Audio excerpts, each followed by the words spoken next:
Halo guys, selamat datang di channel BSTP. Hari ini saya akan memberikan beberapa tips bagaimana caranya melakukan scalping dengan resiko yang kecil tapi bisa profit lumayan, oke? Saran pertama, tapi sebelumnya bantu like, komen, dan subscribe, bantu share juga ke teman-teman lainnya supaya channel BSTP terus berkembang. Tadi saya sudah melakukan atau mengirimkan outlook RLC USDT ya.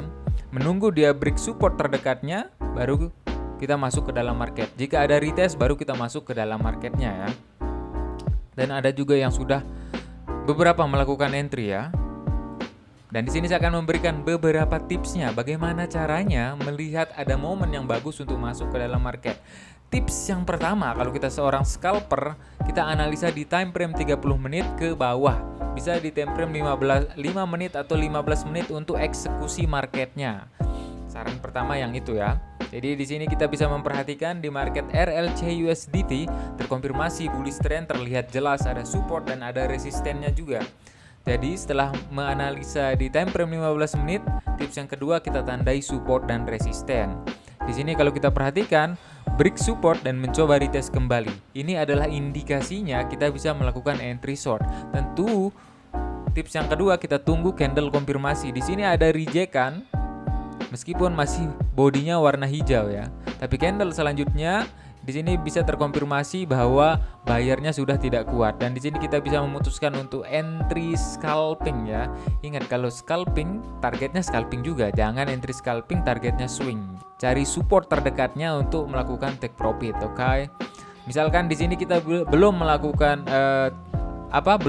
entry ya. Bagaimana caranya atau menunggu momen yang bagus untuk masuk ke dalam marketnya. Di sini kalau kita cek kembali ya, cek kembali di RLC USDT, break trendline supportnya di sini. Kalau kita memperhatikan dengan seksama ya, break trendline support, tapi di sebelah kiri di sini ada supportnya juga. Atau di sini kita perhatikan ada area demandnya juga. Oke, jadi bagaimana? Apakah ini adalah momen yang bagus untuk masuk ke dalam market? Saran saya, tipsnya. Oke, kita tandai dulu ya. Di sini ada support terdekatnya. Bagaimana cara masuk ke dalam marketnya jika ingin melakukan entry short? Terlebih lagi di sini sudah terkonfirmasi break di supportnya. Saran pertama, kita menunggu dia benar-benar break, mencoba retest kembali. Nah, baru kita masuk ke dalam marketnya. Kalau belum break sempurna atau baru break dengan sumbu, jangan masuk ke dalam market. Tunggu dia benar-benar break ya, benar-benar break. Bagus dengan bodinya, jika ada retest kita bisa masuk ke dalam marketnya.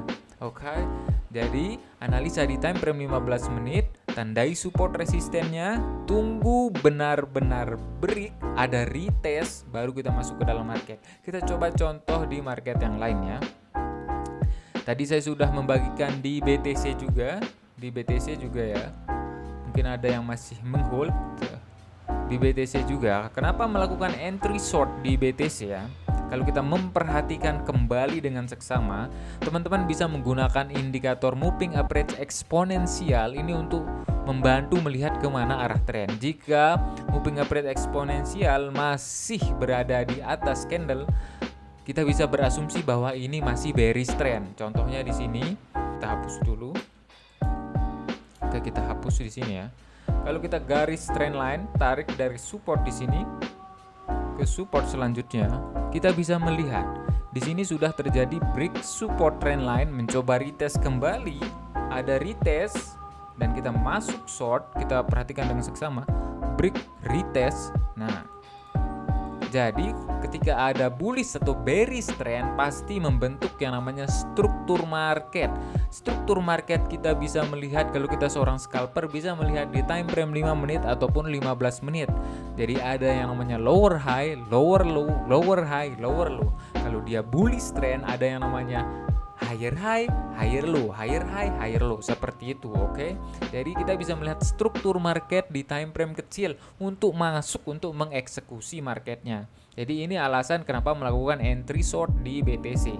Tentu risikonya harus kecil juga, jangan stop lossnya berada di resisten yang ini. Kita bisa membuat atau menaruh stop loss kita di atas lower high di sini. Kenapa stop loss di sini? Karena kita bisa berasumsi jika ini break resisten atau break menembus ini kembali, berarti di sini nggak valid, bahwa dia nggak lanjut long short. Itu kenapa stop lossnya berada di sini. Tapi kalau stop lossnya jauh di sini nanti wajib tremor juga nanti lihat floating minusnya. Jadi ada alasan kenapa stop lossnya di atas lower high, karena kita berasumsi kalau ada lower high berarti lower low, lower high lower low. Jadi kita punya pondasi kenapa melakukan entry. Itu alasan kenapa melakukan entry di BTC ya. Break trendline support, mencoba retest kembali dan kita melakukan entry short. Kita akan coba melihat beberapa market. Jika ada market yang bagus, kita akan coba masuk ke dalam marketnya. Dan saran saya untuk teman-teman yang mau terjun dunia trading, belajar dulu manajemen risknya. Kalau trading di forex, belajar dulu. Misalkan stop loss berapa pip, ketahui dulu. Kalau menyentuh stop loss berapa lossnya.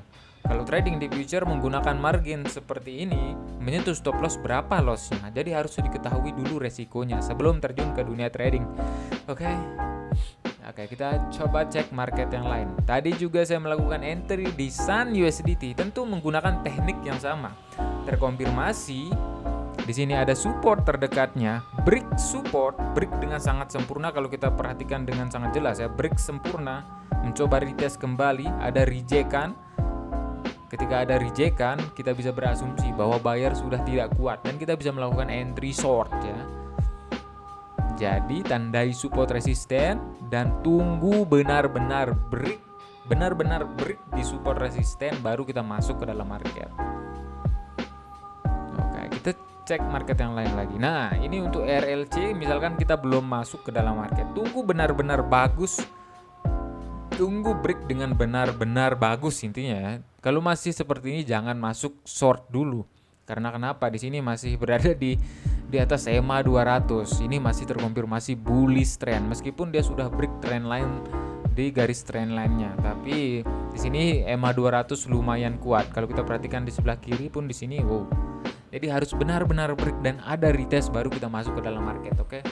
Ini untuk RLC, kita kirim ke grup ya. Kita kirim ke grup RLC untuk yang belum masuk market. RLC cek.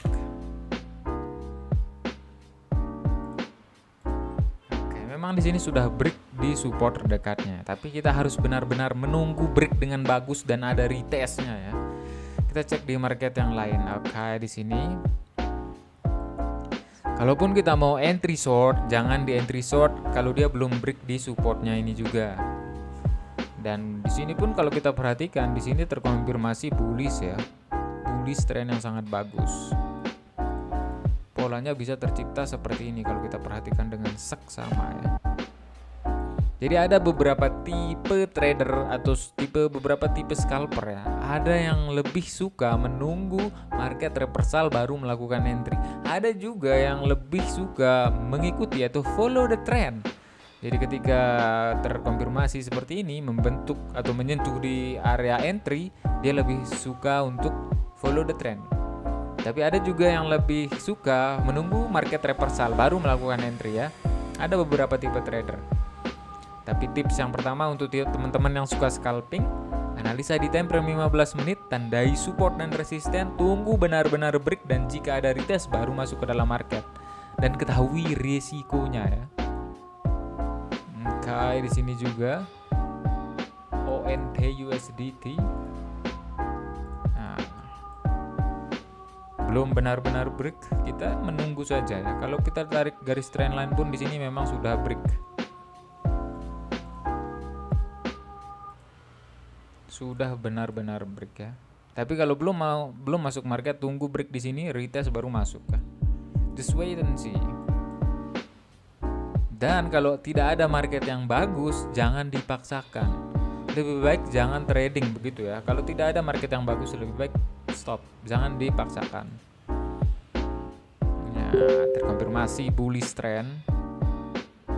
Oke. Di sini juga. Di sini ada area demand ya. Kita perhatikan di sini. CRB USDT sebelumnya bullish sangat deras dan sekarang terkoreksi menyentuh di area demand. Masih di atas EMA 200, masih dibilang bullish trend ya. Sangat beresiko sekali kalau kita melakukan entry. Untuk melakukan entry long di sini, saran saya untuk di market ini, kita tunggu dia benar-benar break di resistennya ya. Jadi polanya seperti ini. Break, ada retest, baru masuk market. Nah, kalau masih seperti ini saran saya jangan dulu. Jadi karena kita akan melihat structure marketnya. Kalau masih seperti ini jangan dulu. Just wait and see ya. Oke, terkonfirmasi bearish trend juga. Ada yang namanya lower high, lower low, lower high, lower low, lower high, lower low, lower. Just wait and see. Oke, mungkin segitu aja saran dan tips saya. Mungkin teman-teman yang suka scalping ada keuntungan dan ada kekurangannya juga. Kekurangannya mungkin kita akan lebih sering memantau market, karena yang namanya scalping itu trading jangka pendek ya. Jadi harus sering-sering dipantau marketnya. Karena kalau sudah entry jangan ditinggal, apalagi tidak menaruh stop loss. Itu sangat tidak ramah lingkungan ya. Oke, itu saran saya. Scalping time frame 15 menit, tandai support resisten. Tunggu dia benar-benar break support ataupun resistennya baru masuk ke dalam marketnya. Oke, mungkin segitu aja video hari ini. Jika ada pertanyaan tentang trading silahkan komen di bawah, nanti saya bantu jawab di video selanjutnya. Oke, thanks for support and see you in the next video man. Peace.